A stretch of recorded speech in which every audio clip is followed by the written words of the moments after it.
Inabot na sobra 200 nga mga senior citizen, 4-piece beneficiaries nga mga residente habungtohan San Julian ang nakabenepisyo haging buhat nga 4 ka adlaw nga national ID registration ang Philippine Statistic Authority.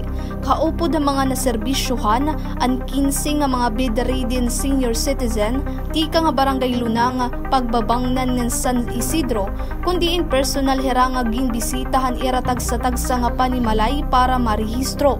Katuyuan ng hininga aktibidad nga masiguro nga tanan nga senior citizen, 4-piece beneficiaries nga residente hanbungto in makakabenepisyo han national ID base may magamit pag-abelhin magkaduradelaing nga serbisyo publiko.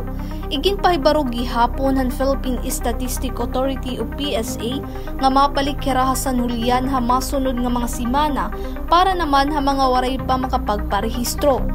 Sumalahad datos sitong PSA didahan Disyembre tuig 2024 naabot na ha 85.1% ang accomplishment rate ng mga naiparehistro nga senior citizen kundi in sobra 13,000 ang aktual nga naiparehistro ha 15,868 nga target registrant.